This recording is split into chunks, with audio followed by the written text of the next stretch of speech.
Next, I'm thrilled to invite Danielle Hawley back to moderate a panel on building an anti-racist culture through service and giving. In a year when many companies have come out to support the Black Lives Matter movement, there is a lot of effort being placed into making those communities real through service and giving. How are businesses aligning their business practice, internal culture, and philanthropic efforts to build the anti-racist movement? Danielle is joined by two incredible leaders in this space, Anusha Venkataraman and Dr. Atyia Martin. Anusha is the Chief Service Officer for the City of New York, appointed to lead New York Service, a division of the mayor office that builds partnerships to advance lifelong civic engagement through volunteer and service programs. Dr. Martin is the CEO and founder of All Aces Incorporation, an alternative to traditional diversity, equity, and inclusion consulting and professional development. Instead, All Aces is a racial equity applied learning partner for organizations with a mission to activate consciousness, catalyze critical thinking, and transform capabilities that advance racial equity and builds resilience. Danielle, take it away. Thank you so much, Henny, and thank you, Atyia and Anusha, for being here today and for being such strong practitioners in this space. As Henny said, there is a lot of conversation around building anti-racist cultures and doing that through corporate giving and volunteerism and the change in business practice. But we're still very much as a society learning what that looks like and the practical application of that. And you two are really in it all day, every day. So thank you for being here and sharing a little bit of your perspective. Would love to start. We have such a small amount of time for such a big conversation. So would love to dive right in, and maybe we just start with a brief, how did you come to this work? What's your background? And then we can go into a couple of questions and conversation. And Atyia, we'll start with you. Okay, thank you so much for inviting me to be a part of this amazing conversation. To your point, I wish we had more time. However, we're going to do the best we can to give people some helpful context. And for me, I came to this work personally first. I've always been interested in racism, what it is, how it works, why different communities look the way they do, how it influences behavior. And then once my husband and I had children, it became an imperative to figure out how do you raise 5 Black children in a society that's not really designed for them to thrive. There's a lot of intentional work that has to go into that because of how powerful a factor racism is in infecting so many aspects of our society and ourselves and our lives. And professionally, I brought that into my work at the federal level of government, in the private sector, at the local level of government, and then now in working with organizations to be able to shift their culture, to be able to decide who they want to be collectively and individually, to be able to advance racial equity and enhance their diversity, equity, and inclusion initiatives to be more systemic in nature in terms of change. Wonderful, thank you. Anusha, how about you? Yeah, I want to thank you so much. It's so wonderful to see so many folks here that are dedicated to utilizing service and volunteerism to support communities. And that's really the perspective with which I come into this role. I'm New York City's Chief Service Officer. I lead NYC Service, which is dedicated to advancing civic engagement through volunteerism and service. I'm also an AmeriCorps alum from early in my career and have been dedicated to civic engagement throughout my life. But I'll note for this conversation as well that I'm trained as an urban planner and a community-based planner at that. So my work is really rooted in how communities can be part of decision-making processes and how we can utilize cultural strategies for civic engagement too. So I've applied that work in the areas of policy. I worked previously in the Office of the Deputy Mayor for Housing and Economic Development, through doing affordable housing work, And now working as the Chief Service Officer, I think we have an immense opportunity to look at, over the next year and a half, the rest of this administration, what impact can we have on communities in New York City? What can we leave as a sort of lasting change? Well, and Anusha, let's start with that, because you have an enormous role to activate service within one of the world's largest cities. And you think about that with the lens of service and equity, and every neighborhood is so different, every need is so different. How do you even start? How do you think about it? Yeah, that's a great starting question. I think we at NYC Service talk about uniting our city to create sustainable change for our city's greatest needs. It's a lot of words, but I think starting with what civic engagement is and looks like, I think it's important to note that it takes many forms. I think, right now we see people lining up to vote, which is both terrifying and amazing at the same time. We've seen with the murder of George Floyd this year, mass mobilization in the form of protests. That is civic engagement. But civic engagement also includes more traditional volunteerism. I think, the typical image is like nice ladies volunteering at a soup kitchen. And what I want to leave folks with is that, while those forms of traditional volunteerism are good and can be quite beneficial, civic engagement is not always nice. It is necessary, and it's often those messier forms of civic engagement that can have the greatest impact on changing institutions and affecting long-term systemic change, which is what we're talking about when we're talking about building anti-racist cultures of volunteerism and service. So I can get into it more later. Definitely have a lot more to say, but I think, the last thing I'll leave is I definitely want to get into today the focus on impact over intention. Every service or volunteer activity offers that opportunity to have an impact on equity. But in order to truly have that impact, it has to be meaningful, and we have to get beyond that intention, because volunteerism can sometimes have a negative impact, and we have to be really honest about that, and really sort of interrogate what our model of systemic change is when we're promoting volunteerism within our companies or organizations, to really make sure that we're driving equity on that systemic level. Well, I think that's so important, because I know that a lot of folks that are in this call have employee engagement mandates and volunteerism mandates where the metrics are around the number of volunteers that are engaged. And we have to be careful with that it doesn't become about the volunteer, that it remains about the community need that we're trying to address. So it really resonates and helpful perspective. So yeah, Atyia, sure. But one thing I will note that service and volunteerism is a huge opportunity, because that desire to volunteer reflects that people want to affect change on a systemic level. So, that itself is an opportunity. It's what you do with it. Right. And the folks that are in this conference are the folks that are in between the intent, right, and the opportunity to really impact meaningful change. So Atyia, I loved when we were prepping for this conversation, I asked you, how do you go about building an anti-racist culture? How do you go about really building meaningful DEI programs? You work with companies and nonprofits and the public sector. And the first thing you said is, we need to reframe what we're trying to solve and really understand that what we're trying to solve are culture challenges. I would love for you to share what you mean by that, how you go about this in your work. Yes, thank you for that question. There's a couple of things. So when I say that we need to reframe the problem we're trying to solve for, if we're going to do DEI work, if we're going to do more CSR work, that we understand what is the root cause, what is the problem that we're actually working towards addressing.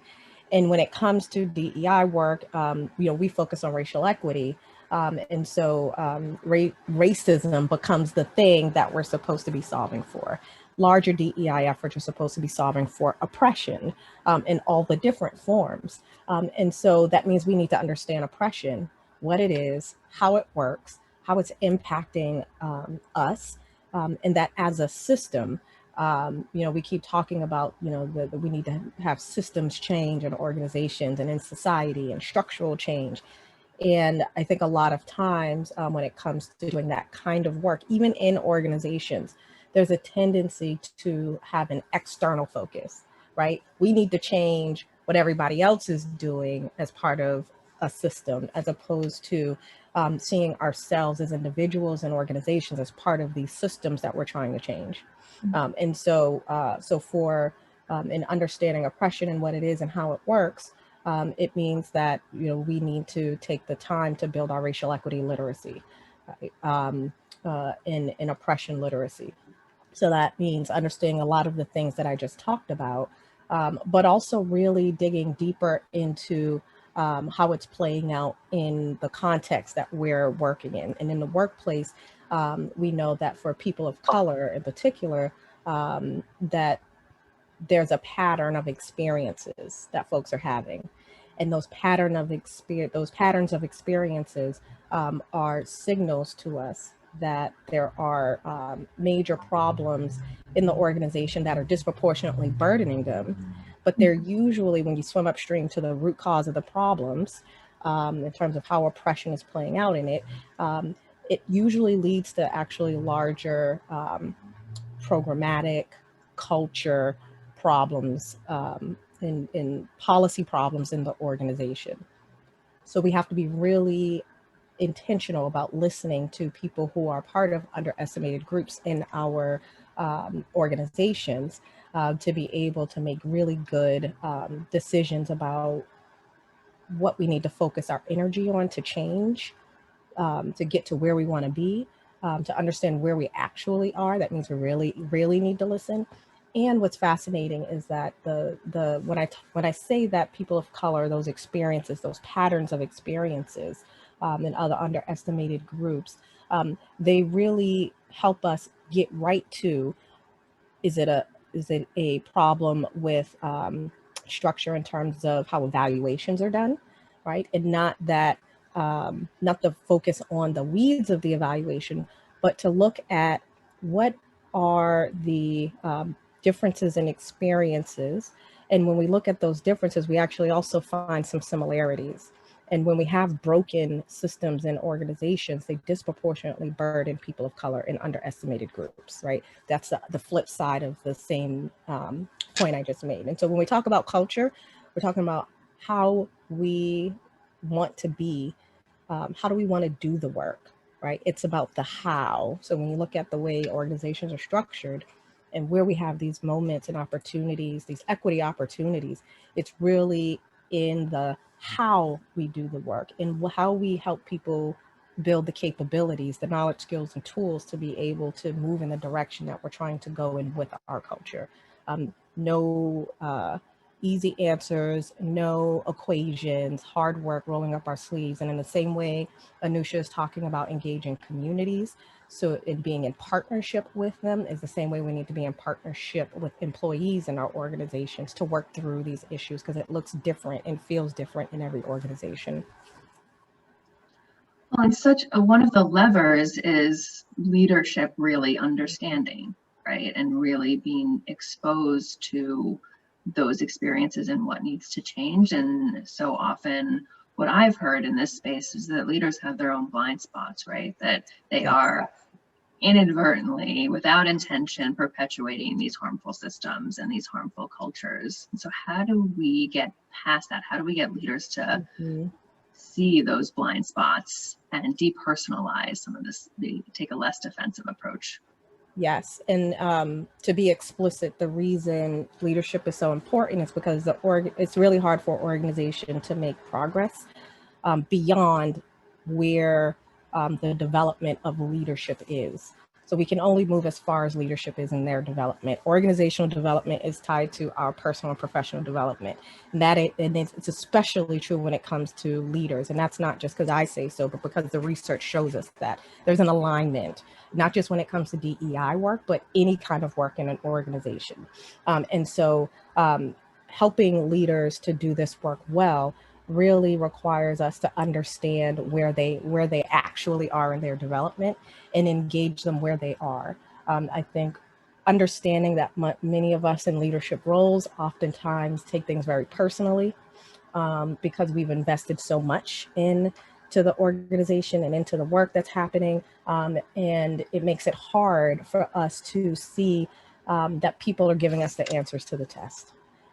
When people are giving us feedback, when they're giving us, sharing their experiences with us, even when it's hard to hear, even when it makes us uncomfortable, even if we don't agree, that being able to actually take the time to listen gives us a lot of valuable intelligence. It deepens the pool of knowledge and meaning for the organization to make better decisions, and you as the leader to make better decisions.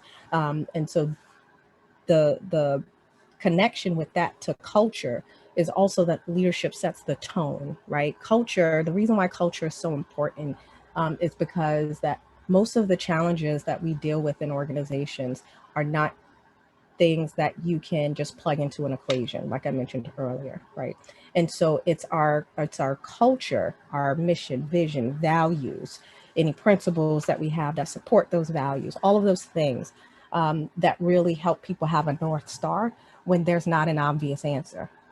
And so building that culture intentionally matters, and helping to reinforce what the speaker earlier talked about in terms of when people are how to support people having better job satisfaction in relationship to CSR, right?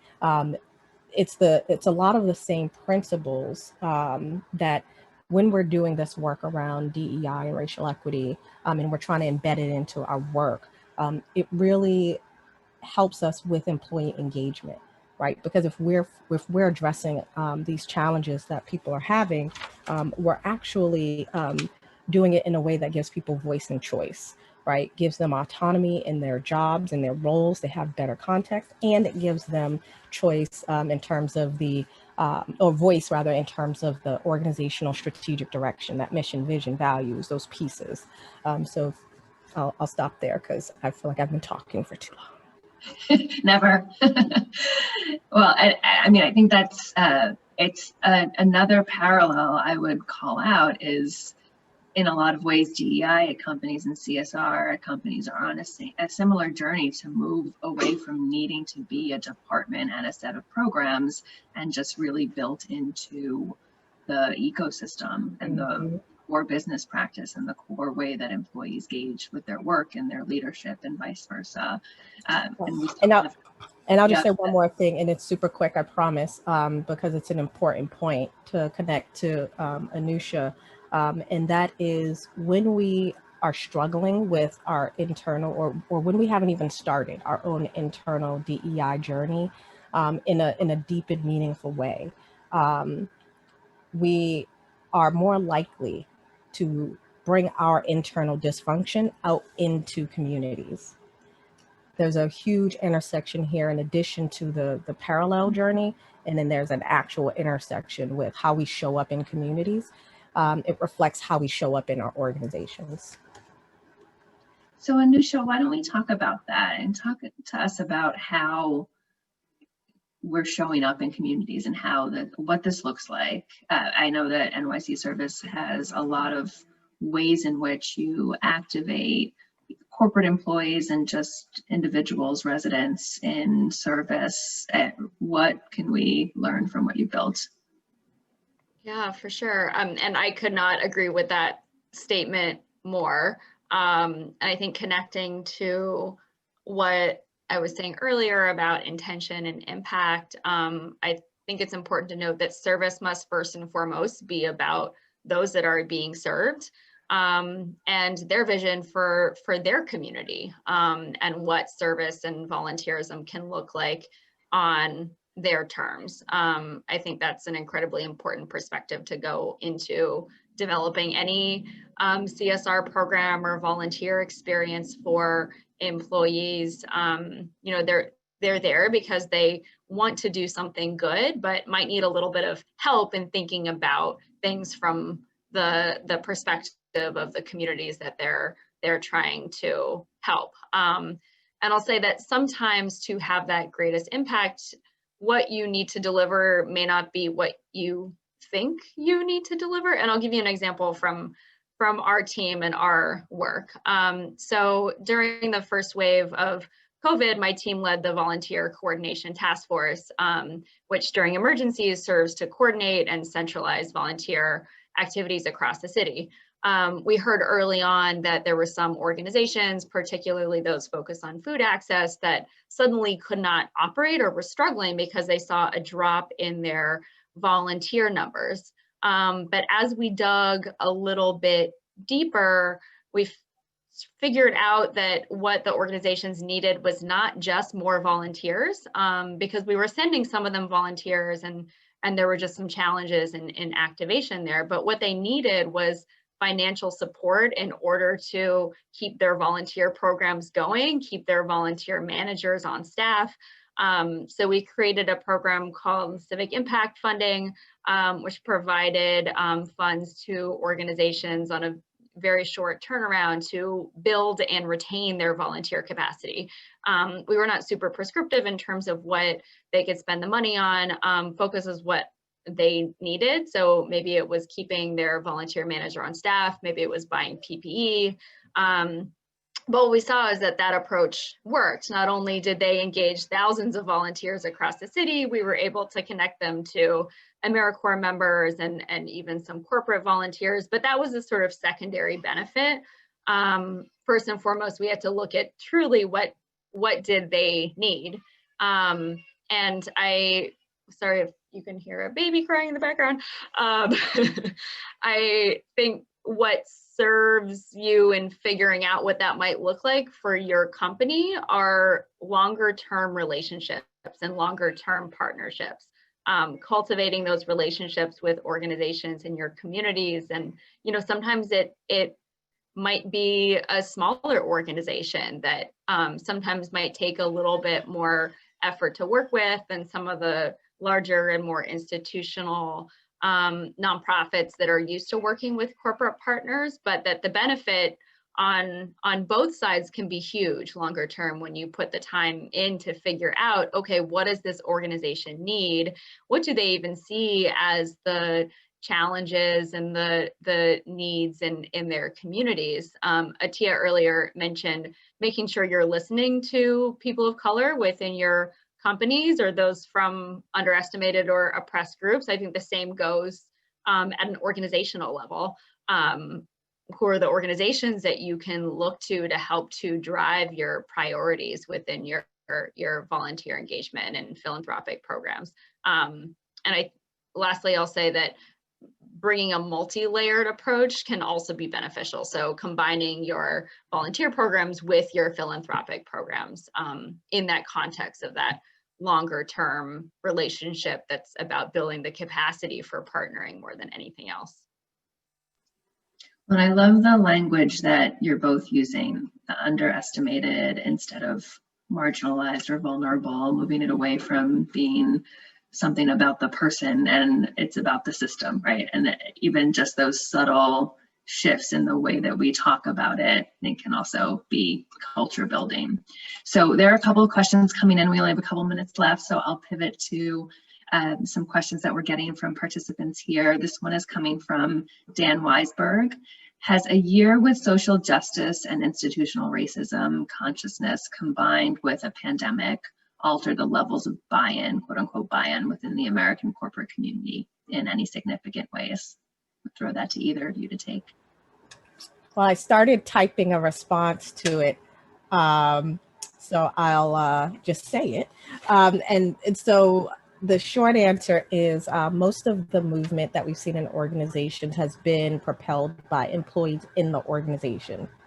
And so I think the external societal realities have permeated the borders of organizations in a way that it feels more connected, right? That there's more, it's a little bit easier to see the interdependency, interconnectedness of people of color in the organization, in this case, Black people in organizations.